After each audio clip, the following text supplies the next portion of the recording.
Gerakan salam 4 jari belakangan viral di media sosial. Gerakan yang menunjukkan ekspresi memilih selain pasangan Prabowo Gibran di Pilpres 2024 itu diinisiasi oleh Presidium Nasional Partai Hijau Indonesia, John Muhammad.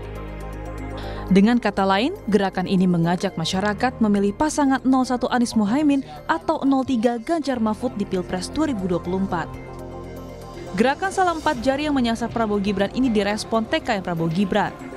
Wakil TKN Prabowo Gibran Habibur Rahman bilang tak ambil pusing dengan gerakan tersebut dan meminta berkompetisi secara sehat. Saat ini pihaknya fokus untuk menangkan hati rakyat. 4 jari dalam konteks demokrasi tentu boleh-boleh saja siapapun menyampaikan sikap dan pendapatnya demikian.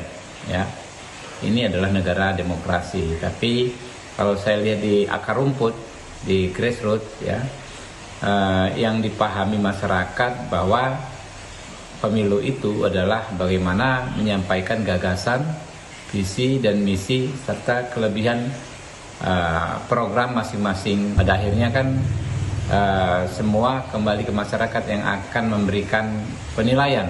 Ya. Kalau kami, ya, paslon 2 Prabowo Gibran memilih untuk fokus, ya, memenangkan hati rakyat, menunjukkan pada rakyat bahwa kami adalah paslon yang bisa mengayomi mereka semua. Capres nomor urut 1 Anies Baswedan angkat suara terkait munculnya gerakan salam 4 jari yang beredar di jejaring media sosial. Menurut Anies, gerakan salam 4 jari itu muncul sebagai pesan dari masyarakat yang menginginkan adanya perubahan. Ya, sebenarnya ini kan pesan bahwa kita mau perubahan.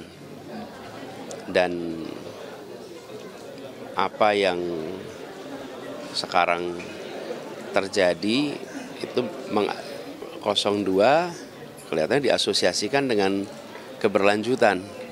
Sementara publik menginginkan perubahan. Jadi itu secara implisit, kalau kami menginterpretasikan secara implisit menginginkan ada perubahan. Nah, kami tegas mengatakan bahwa ini adalah gerakan perubahan. Jadi mudah-mudahan makin banyak yang ikut dalam rombongan perubahan. Mungkin bergeraknya pelan-pelan tuh. Sementara itu, Capres nomor urut 3 Ganjar Pranowo menyatakan gerakan salam 4 jari itu merupakan bagian demokrasi yang diinginkan rakyat. Gabungan 01 sama 03. Oh gitu. 4 jari. Itu kalau tambah 2 jadi 6 jari ya? Belum saya. Belum lah, kita tunggu dulu.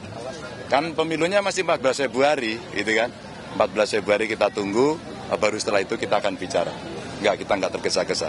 Bahwa ada semangat-semangat dari masyarakat, itulah demokrasi, itulah ekspresi. Maka seorang yang yakin, siapapun kekuatan di sini tidak akan bisa menghambat apa yang dimau oleh rakyat. Seperti diketahui, jelang pencoblosan Pilpres 14 Februari mendatang, situasi politik makin panas. Narasi-narasi saling serang antar kubu masih terus terjadi. Sejumlah lembaga survei pun merilis pasangan Prabowo Gibran sementara menempati elektabilitas teratas dibanding 2 paslon lain. Sedangkan tim Anies dan Ganjar pun disebut-sebut juga siap berkoalisi jika terjadi putaran 2 Pilpres. Dengan gerakan salam 4 jari ini, mampukah mempengaruhi masyarakat untuk tidak memilih Prabowo Gibran dan beralih ke paslon 01 Amin atau paslon 03 Ganjar Mahfud? Tim Liputan, Kompas TV.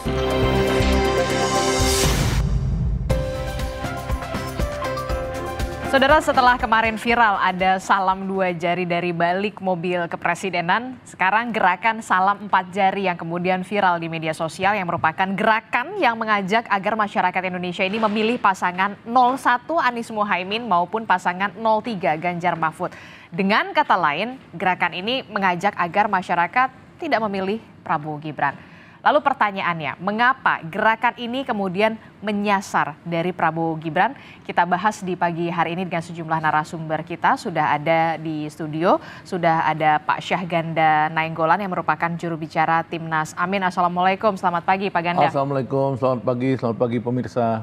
Oke, nanti kita juga akan dengan juru bicara Prabowo Gibran yang masih akan dihubungi melalui sambungan Zoom, dan juga di studio ada juru bicara dari TPN Ganjar Mahfud, sudah ada Mas Chiko Hakim. Selamat pagi, Assalamualaikum Mas Chiko. Pagi Adisti, sehat? Sehat, Alhamdulillah.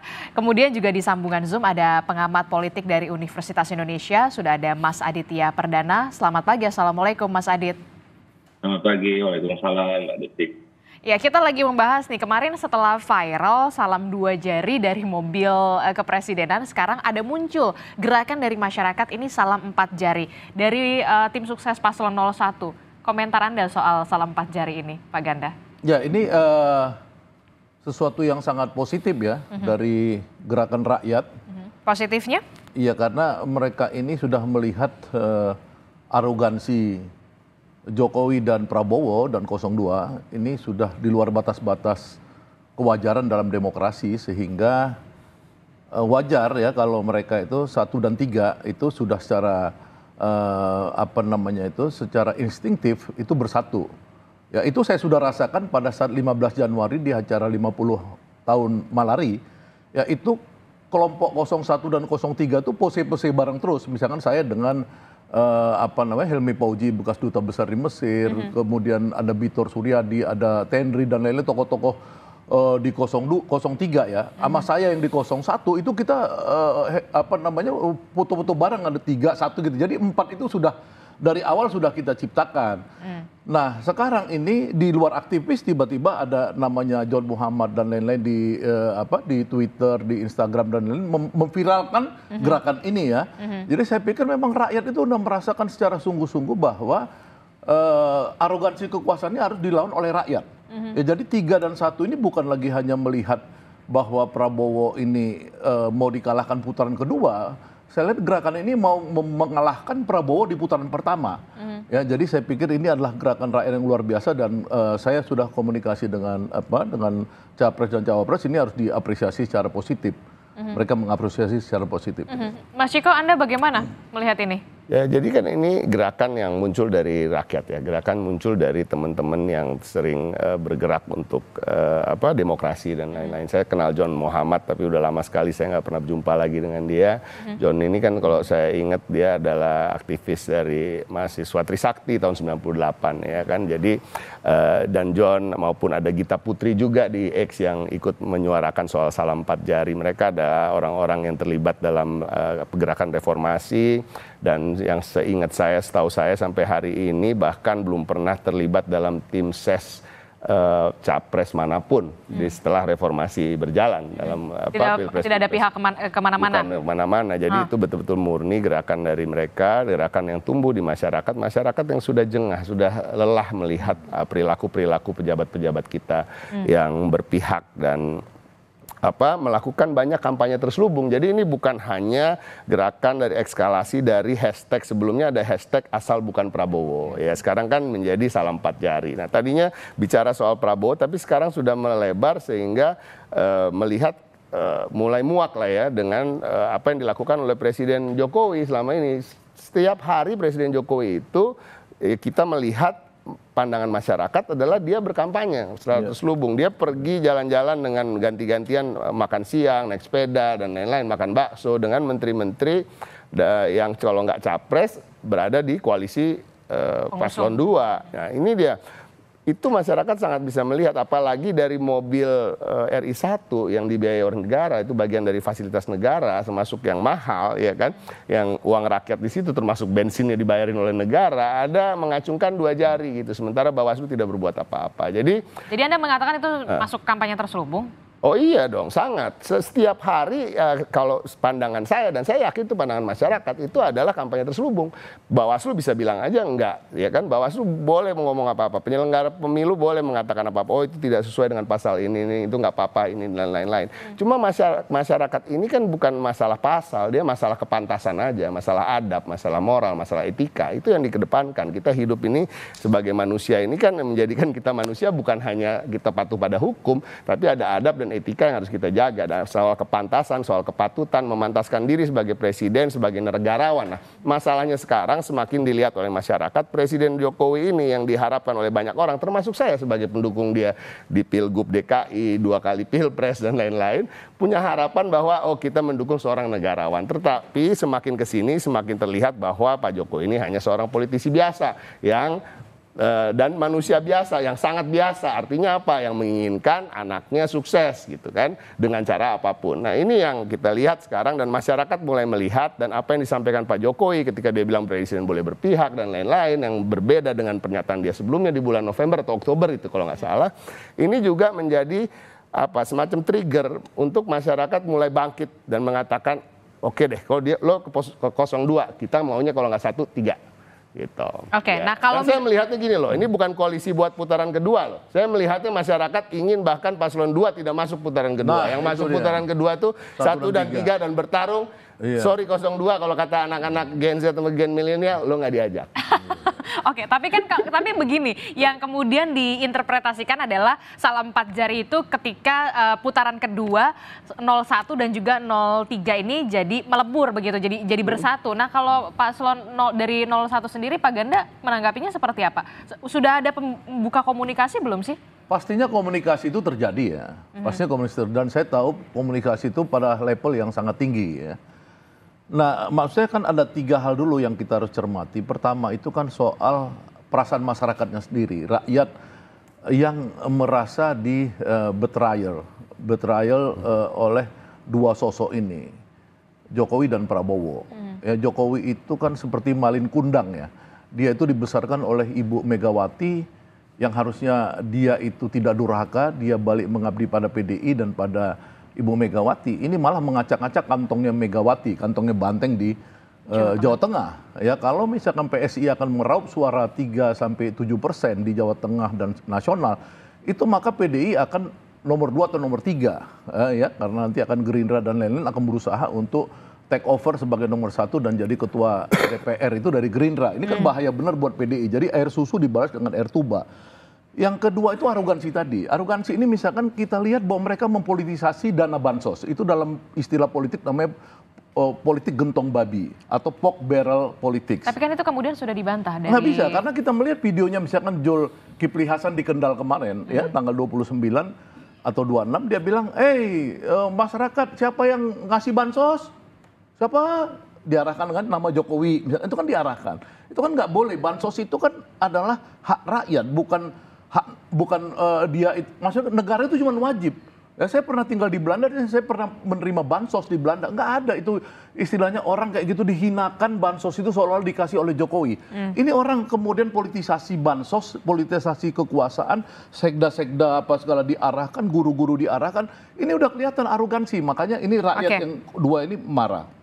Yang ketiga, yang menyatukan ini kan rusaknya akal sehat ketika Gibran dipaksakan jadi cawapresnya Prabowo. Ini membuat mereka ini makin lama teman-teman saya ya, saya ini di 01, teman-teman saya di 03 yang selama ini bertahun-tahun berjarak. Sekarang kita sangat cair. Ya, saya sangat akrab dengan teman-teman 03, teman-teman saya yang 02 itu malah jauh dari saya sekarang. Kenapa? Karena kita udah melihat mereka sebagai pengkhianat dalam politik demokrasi ini gitu loh. Jadi ini yang penting. Jadi dalam politik demokrasi ini, maka tadi saya sepakat sama Bung Ciko bahwa 1 dan 3 ini berusaha untuk menyingkirkan 02 supaya kita ini mengajarkan pada rakyat kita mau berdemokrasi secara sehat. Jangan melakukan arogansi, politik kekuasaan, dan lain-lain. Gitu. Sebenarnya kita masih terus mencoba untuk menghubungi dari tim sukses pasangan calon 02, yakni Prabowo Gibran, begitu ya, tim sukses melalui sambungan Zoom, tim kami. Tapi saya ke Mas Adit dulu. Mas Adit, ini kan kalau kita lihat ya, ini kemudian beredar di media sosial itu di X atau di Twitter gitu ya, kemudian ada di Instagram, viral salam 4 jari. Nah, Anda melihat ini sebuah gerakan yang seperti apa? Ya, yang pertama memang kalau kita perhatikan gerakan seperti ini kan bukan pertama kali ya.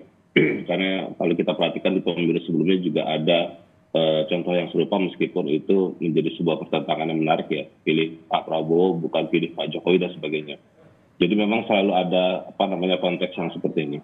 Yang kedua adalah kalau kita bicara secara lebih real dalam konteks yang kita pahami, ada banyak mungkin kelompok teman-teman masyarakat sipil atau aktivis atau siapapun yang tidak bisa setuju dengan tiga paslon yang ada gitu ya, atau bahkan mungkin karena dalam konteks kemarin pencalonan yang agak merumitkan sehingga calon yang idealnya itu tidak ditunjukkan, sehingga kemudian agak positioningnya tidak ada di situ.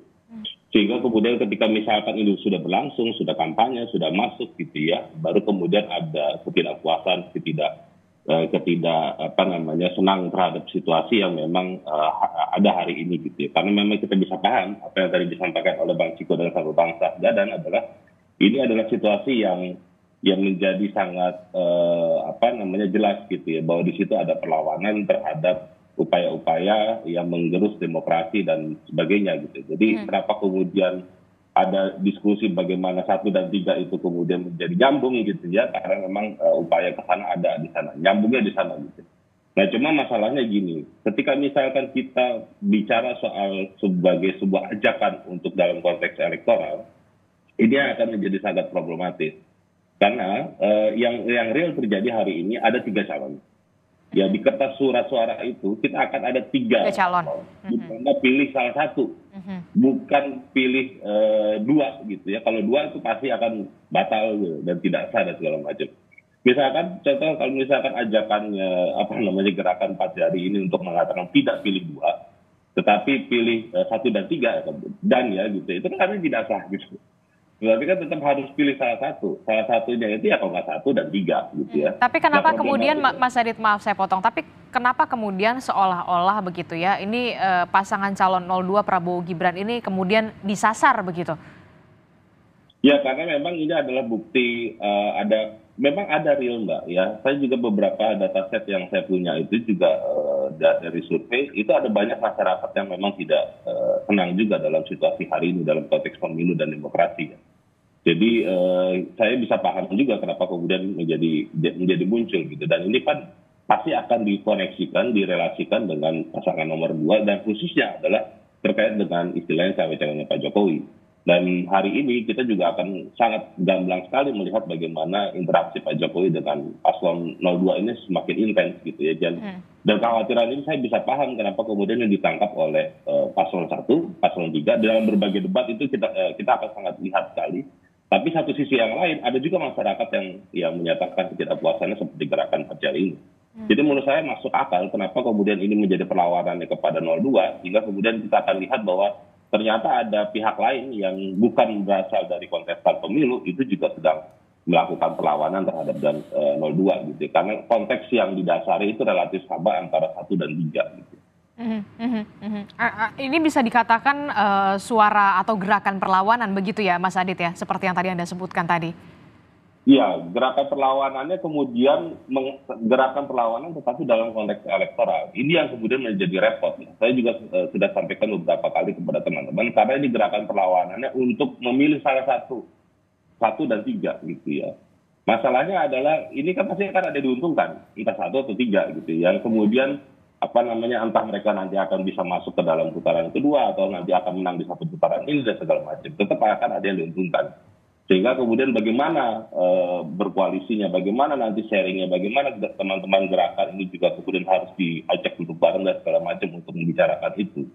Dan yang kedua adalah ini juga tidak mudah Mbak, karena waktunya juga terlalu pendek gitu ya. Dan tinggal 14 hari lagi, 2 minggu lagi Mas Adit.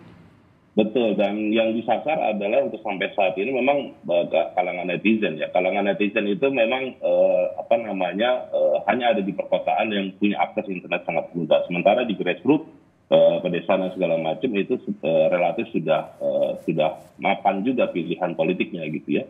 Jadi relatif ini mungkin hanya akan mempengaruhi orang-orang yang punya pilihan yang masih galau gitu ya. Dan itu relatif menurut saya sudah tidak begitu banyak. Karena sekarang kisarannya hampir 50%, 60% itu pilihannya sudah jelas Mbak di antara pemilih gitu ya. Oke, untuk ini berarti untuk viralnya salam 4 jari ini bisa dikatakan yang diuntungkan ini sebenarnya pasangan 01 dan 03 dong?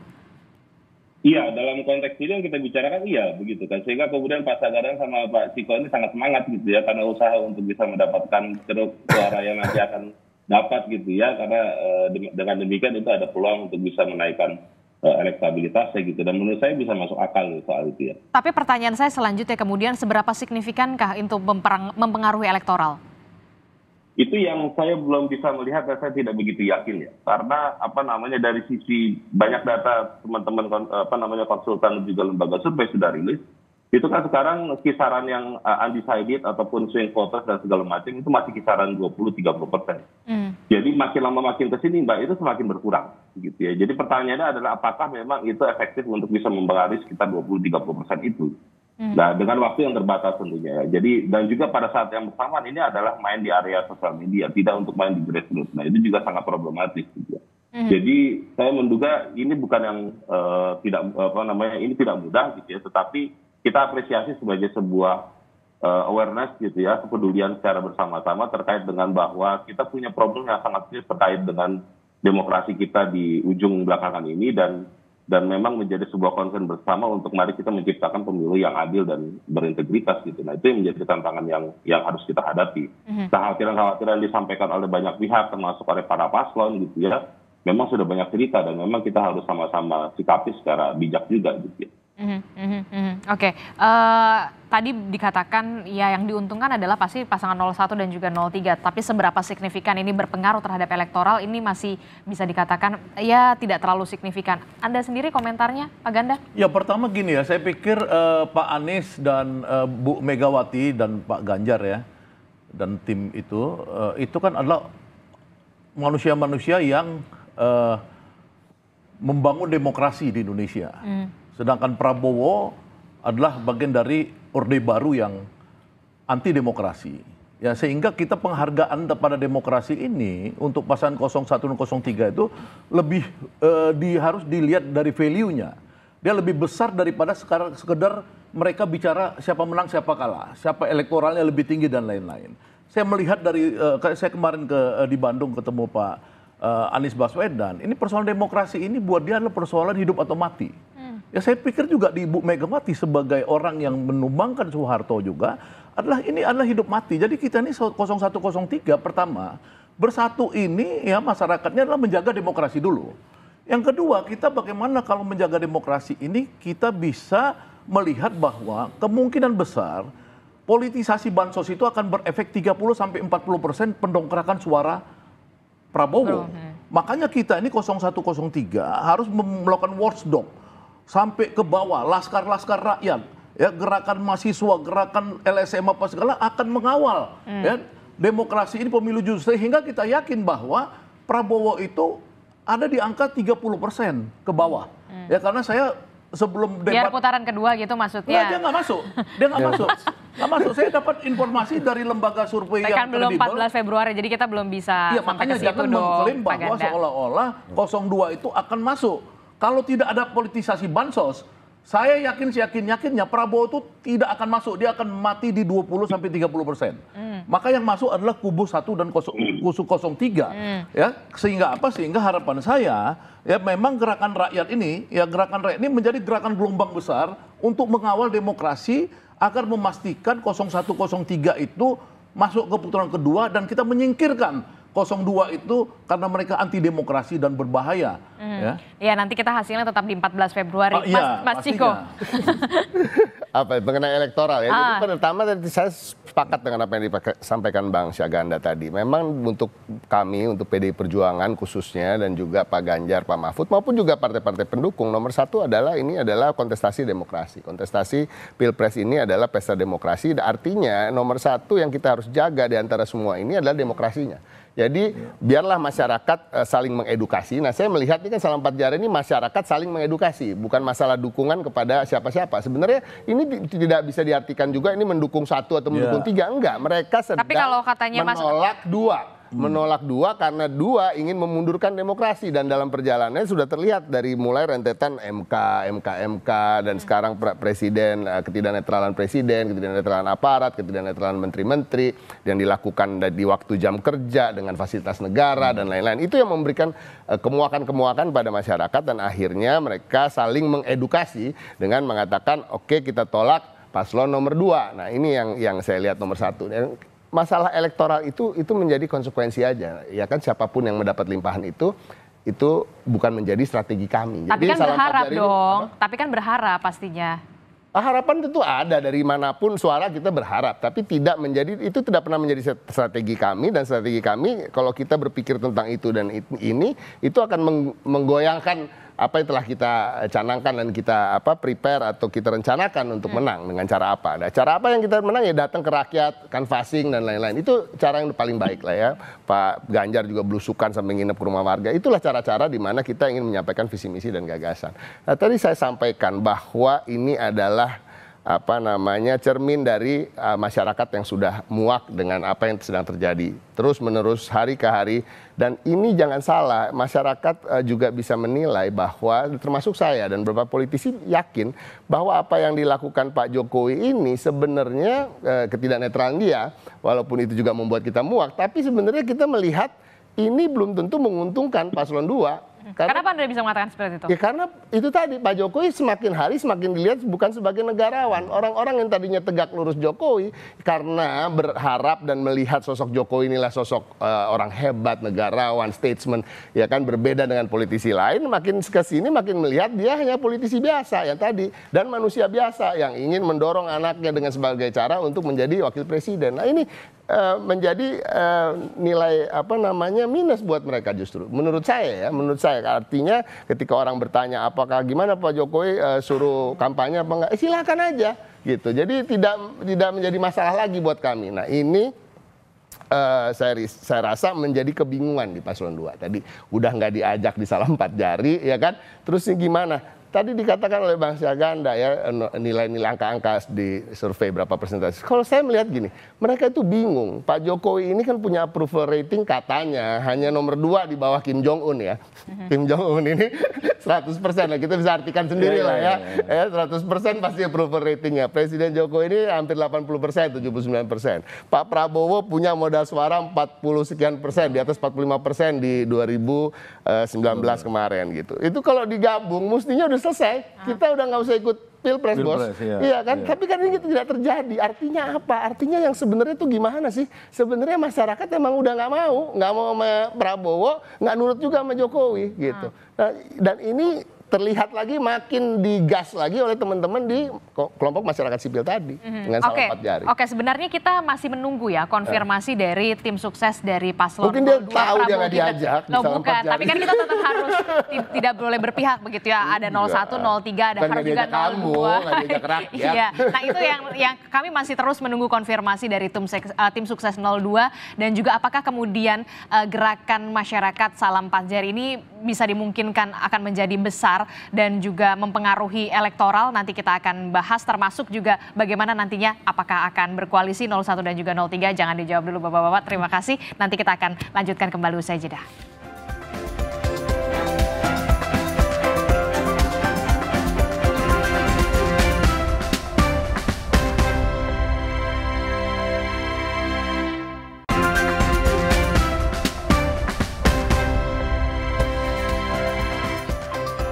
Terima kasih Anda masih bersama kami di Sapa Indonesia Pagi. Saudara masih membahas soal gerakan masyarakat yang kemudian viral, yakni salam 4 jari. Mas Ciko, saya mau tanya, ini apakah salam 4 jari ini untuk menandingi salam 2 jari yang waktu itu viral juga?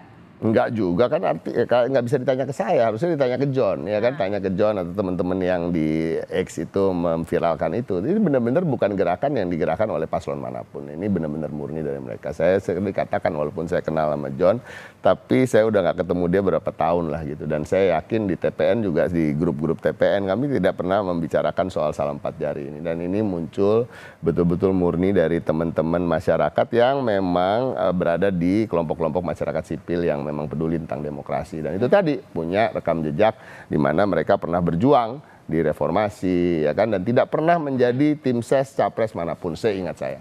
Oke, ini juga tadi kita sempat menghubungi dari TKN Prabowo Gibran yakni Mas Dede Prayudi, tapi sampai detik ini kemudian belum terkonfirmasi dan juga belum ada jawaban. Kita tersambung dengan juru bicara TKN Prabowo Gibran, sudah ada Mbak Putri Komarudin. Selamat pagi, Assalamualaikum Mbak Put, apa kabar? Selamat pagi, mungkin Mas Dedenya sedang ada senam pagi jadinya. Kita jadi ban serep buat Om Chiko. Assalamualaikum warahmatullahi wabarakatuh. Waalaikumsalam. Waalaikumsalam warahmatullahi wabarakatuh. Mbak Putri, ini maaf ya mengganggu. Harusnya kemudian Mas Dede begitu ya. Mbak Putri, ini kita masih membahas soal yang kemudian ramai ini beredar di media sosial salam 4 jari. Ini dari Prabowo Gibran menanggapinya seperti apa? Ada anggapan kemudian ini menyasar Prabowo Gibran? Ya, saya rasa kan apapun yang muncul di sosial media sekarang itu bisa diartikan sebagai mungkin gerakan-gerakan politik dari masing-masing paslon. Jadi kalau misalnya ada gerakan salam 4 jari yang munculnya dari media sosial, kita juga belum menelusuri itu sebenarnya pertamanya muncul dari siapa atau ini memang strategi salah satu paslon untuk membuat dinamika yang lebih intens lagi menjelang 14 Februari ataupun memang ini munculnya dari murni dari supporter masing-masing paslon yang memang menginginkan dari masyarakat yang memang menginginkan adanya pergesekan yang lebih tajam lagi menjelang 14 Februari ini kan bisa diartikan banyak ya, dan kita tidak mau menuduh pihak-pihak tertentu. Kalau kita di Prabowo Gibran ya kita tetap fokus pada strategi kampanye kita. Pak Prabowo dan Mas Gibran sangat rajin turun ke lapangan menjelang 14 Februari ini. Kemarin kita baru saja kirap kebudayaan di Semarang, Jawa Tengah, dan itu dihadiri ratusan ribu orang. Sangat ramai, teman-teman Kompas juga kemarin meliput di sana, dan ini bukti bahwa memang warga sangat antusias dan juga sangat mendukung pasangan calon 02 ini. Jadi ya kalau saya rasa adanya gerakan-gerakan tertentu di media sosial itu tidak merefleksikan apa yang terjadi di lapangan. Apalagi kalau kita lihat kalau Pak Prabowo dan Mas Gibran ke provinsi dan kabupaten kota itu selalu disambut dengan begitu antusiasnya oleh masyarakat. Jadi ya kita sangat meyakini bahwa apa yang terjadi di lapangan itulah realita yang ada. Tapi kemudian Mbak Putri dan juga dari tim sendiri tidak khawatir dengan adanya gerakan seperti ini kemudian berpengaruh terhadap elektoral begitu Mbak Put? Ya. Sebagai paslon yang alhamdulillah sekarang sedang leading di berbagai survei, rata-rata kita dapat 45-48%. Saya yakin berbagai cara dan strategi politik akan digunakan untuk mendegradasi elektabilitas paslon yang kita usung. Tapi itu sah-sah saja dalam kontestasi politik. Yang penting seperti yang Mas Gibran selalu sampaikan, bahkan sampai hari ini beliau selalu menyampaikan mau surveinya bagus, mau surveinya naik ataupun turun, kita tidak boleh peduli apapun yang digunakan oleh orang, cara-caranya kita hanya boleh peduli pada program kerja dan visi misi kita. Karena kadang kalau kita terlalu sibuk dengan berbagai dinamika yang terjadi di lapangan, kita bahkan seringkali suka lupa gitu sebenarnya tujuan dan target utama kita itu apa. Jadi alih-alih kita fokus pada menyiarkan ataupun menyebarkan program kerja kita, malah sibuk menanggapi hal-hal seperti ini yang tentu akan menyita energi. Jadi ya saya yakin sisa waktu yang tinggal 14 hari lagi mulai hari ini akan kita gunakan untuk fokus pada pemenangan terutama di lumbung-lumbung suara seperti di Pulau Jawa dan Sumatera, dan tentunya ini juga yang menjadi fokus dari Pak Prabowo dan juga Mas Gibran. Oke, kalau kata Mbak Putri ini jangan-jangan begitu ya salah satu strategi pasangan calon untuk supaya ada dinamikanya lebih tajam. Pak Ganda, Mas Chiko melihatnya?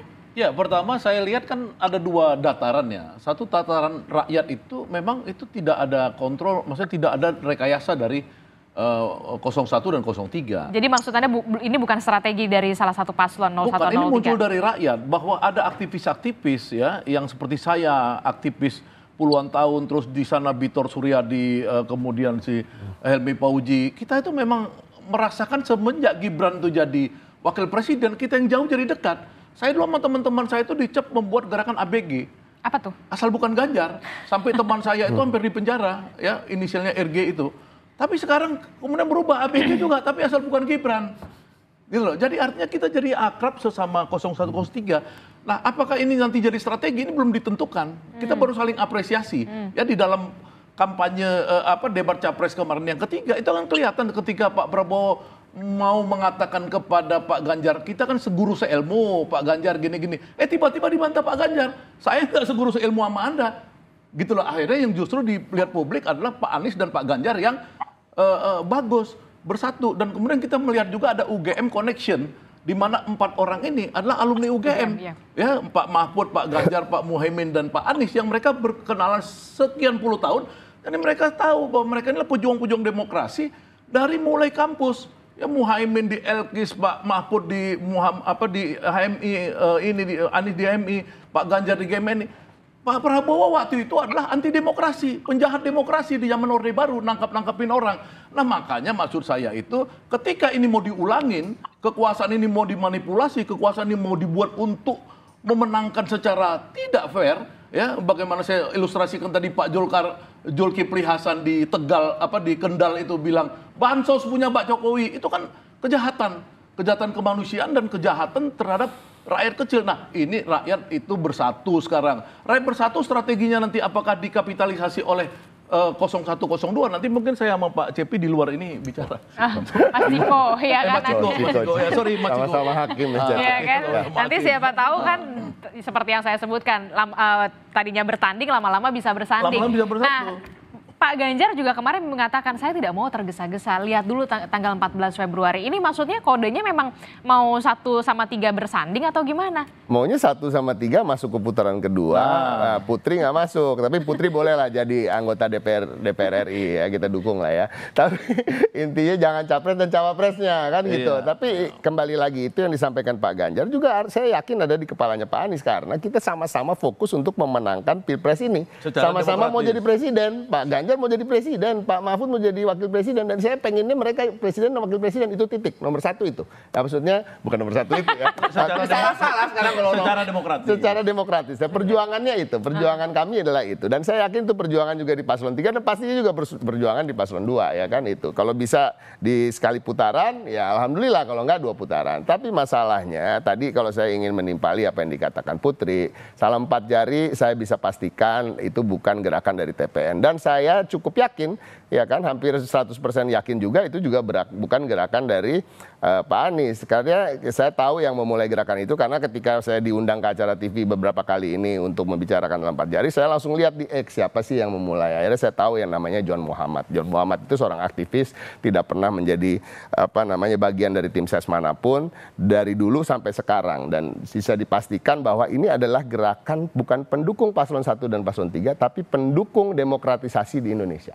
Ya, mereka pernah terlibat dalam gerakan-gerakan reformasi di mana mereka ingat nomor 1 kalau bicara rekam jejak Pak Prabowo itu bagian dari Orde Baru yang dikembangkan oleh gerakan-gerakan reformasi. Nah, yang kedua sekarang mungkin mereka lah bisa memaafkan Pak Prabowo dalam perjalanannya dan lain-lain, tetapi sekarang semakin kesini semakin terlihat yang ingin dibangkitkan juga gerakan-gerakan seperti di Orde Baru, ya kan? Seorang presiden yang mendukung dengan ugal-ugalan menggunakan fasilitas negara, ya kan, dan segala macam waktunya dan anggaran negara untuk mendukung salah satu paslon, dan ini menjadikan teman-teman yang berada di koalisi masyarakat sipil jengah, jadi agak-agak muak dan muncullah gerakan seperti itu. Tapi saya masih melihat ini pasangan 01 dan 03 kalau saya menyinggung soal koalisi ini masih malu-malu begitu ya, sampai menunggu hasil 14 Februari. Bukan malu-malu, tapi karena memang kita juga nggak mau bikin bingung orang kita sedang berjuang buat paslon kita kok. Itu nomor 1. Mbak Putri, komentar Anda. Mbak Putri? Iya. Kan gini, kalau misalnya sekarang sudah ada misalnya komunikasi antar paslon gitu kan, itu kan sebenarnya normal saja gitu, karena memang pasca 14 Februari ini kalau misalnya ada putaran kedua sudah pasti nanti akan ada penggabungan gitu antar koalisi, dan kita juga tetap open gitu, terbuka membuka komunikasi antar kita dengan paslon 01 dan paslon 03. Jadi ketika di panggungnya terlihat panas, tapi hubungan antar tim kampanye dan tentu pasangan calon yang kita usung itu sampai sekarang masih baik gitu. Jadi ya berdebat itu buat kita ya cukup di panggung aja dengan gagasan masing-masing yang ingin diusung. Dan kalau misalnya tadi Pak Mas Ciko bilang maunya yang masuk itu misalnya 01 dan 1 sama 03 itu 03 aja. sah-sah saja karena ya Mas Ciko kan pengusung 03 gitu dan tadi sudah menyebutkan kata 01 jadi ya mungkin ini sebenarnya merupakan salah satu tanda-tanda yang ya kita tentu di TKN juga terus antisipasi seluruh perkembangan yang terjadi tapi yang tadi kalau misalnya kita terlalu fokus pada hal seperti ini tentu jadinya strategi kampanye yang sudah kita susun secara sedemikian rupa jadwal yang telah kita elaborasi juga di setiap provinsi dan pertemuan-pertemuan nanti dengan masyarakat yang ada di lapangan yang real bukan hanya di online saja itu nanti malah akan terlupakan. Jadi lagi-lagi Mbak Disti kita di 02 sangat fokus pada bagaimana kita bisa menyerap aspirasi masyarakat sebanyak-banyaknya dan tentu lebih menyesuaikan program kerja dan visi misi kita dengan kondisi real di lapangan. Jadi hal-hal seperti ini buat kita ya sebagai bahan evaluasi lah supaya kita bisa lebih meningkat lagi ke depannya kinerjanya. Oke, itu tadi jawaban dari Mbak Putri. Saya ke Mas Adit. Mas Adit, ini Anda melihatnya gerakan semacam ini kalau tadi Anda sebutkan ini merupakan salah satu gerakan perlawanan bisa dikatakan. Apakah kemudian ini berhasil untuk mempengaruhi masyarakat bahkan mempengaruhi pilihan dari masyarakat di 14 Februari? Anda melihatnya? Ya, kemungkinan itu ada ya, terutama di kalangan netizen ya, atau di sosial media dan itu peluang itu memang bisa dilakukan. Saya bisa melihat arahnya ke sana, tetapi mungkin dalam konteks yang jauh lebih masif dan lebih luas itu yang rasanya tidak mudah gitu. Itu yang tadi saya sudah sampaikan bahwa hari ini kemantapan pilihan dalam konteks tanggal 14 Februari mendatang itu relatif sudah terbangun gitu. Jadi hampir 60% pemilih itu sudah ada pilihan, tapi makin lama makin kecil tentu itu akan menjadi menarik ya, sisa-sisanya itu semakin banyak yang mendukung gerakan Pacari atau memang sudah di pilihan-pilihan 1, 2 atau 3 gitu ya. Jadi ke sana gitu. Nah, kalau konteks yang tadi dibicarakan, saya pikir gerakan Pacari ini jangan-jangan saya melihat ini adalah jembatan nih untuk koalisi terjadinya 1 dan 3 gitu ya. Mudah-mudahan kalaupun itu terjadi ya kita doakan saja itu seperti yang diinginkan oleh Mbak Putri juga bahwa ini adalah dinamika yang harus dihadapi ya menjelang hari-hari terakhir di menjelang 14 Februari. Anda melihatnya ini salah satu bagian bridging atau tidak? Dugaan saya begitu ya. Kita tunggu saja apakah nanti Pak Sagara sama Pak Jiko juga dia akan menjadi bagian dari itu ya. Koalisi itu akan terjadi atau tidak. Oke, tapi kalau kata Mbak Putri, kalau dari 02 sebenarnya masih terbuka kalau misalkan memang mau koalisi jika nanti di putaran kedua. Kalau 01 sendiri? Ya kalau mungkin nggak? Spiritnya 01 sekarang ini kan adalah bagaimana pemilu tidak curang. Ya, kalau tidak curang, maka secara sosiologis itu yang masuk 01 dan 03. Karena basis sosiologisnya jelas. 02 tuh nggak punya basis sosiologis yang jelas.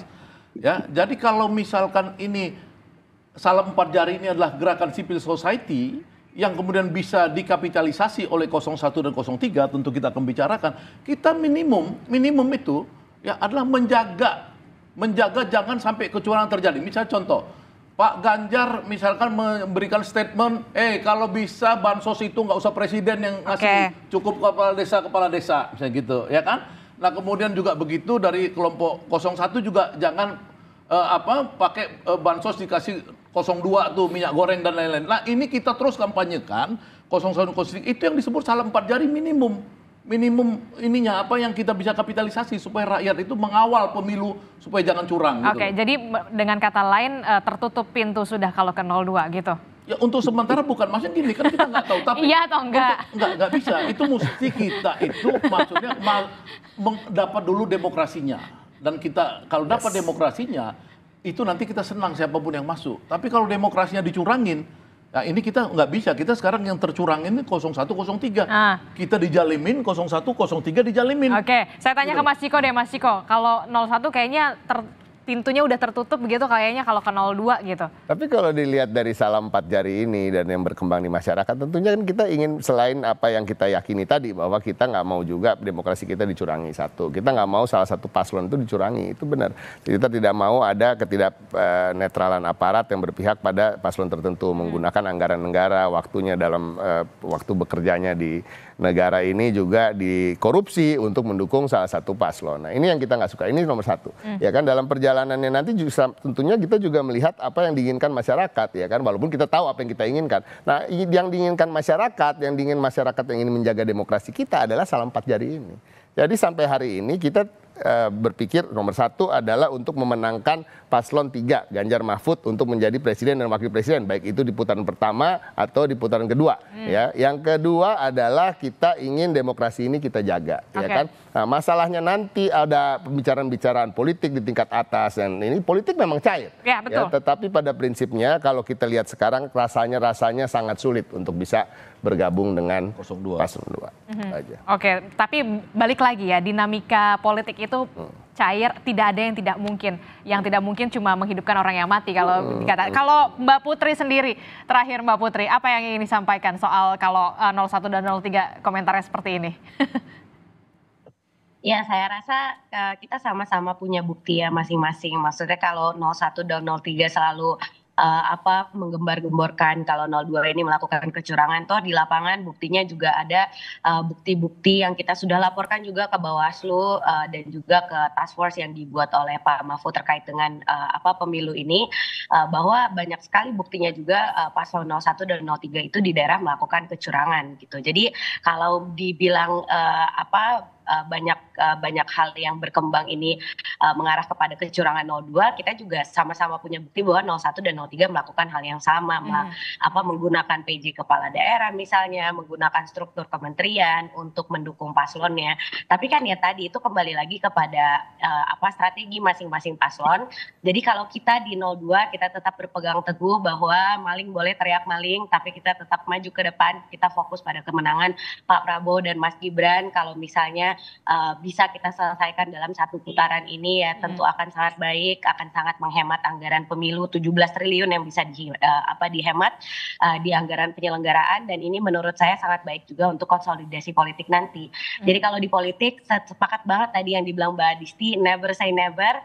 Kalau misalnya nanti kita ketemu lagi Om Ciko, Om Syahganda, tentu kita juga akan tetap melakukan hal-hal yang kita biasa lakukan untuk pembangunan Indonesia gitu. Siapa tahu kalau ketemu di Dewan Legislatif, kita tetap harus berkoordinasi untuk membuat undang-undang sama-sama, menyusun anggaran, dan ini kan sesuatu yang tentunya harusnya menjadi fokus kita setelah nanti pasca Pilpres 2024 ini. Oke, nggak ada yang nggak mungkin di politik begitu, yang nggak mungkin cuma menghidupkan orang yang kemudian sudah mati begitu ya. Kalau di politik tidak ada yang tidak mungkin. Kita akan tunggu pastinya di tanggal 14 Februari sore biasanya sudah terlihat pergerakannya akan seperti apa. Terima kasih Pak Ganda, Mas Ciko, Mbak Putri, terima kasih. Mas Adit juga terima kasih untuk perspektifnya. Kita akan diskusi lagi nanti di lain waktu dengan tema yang lebih menarik. Terima kasih. Assalamualaikum, selamat pagi.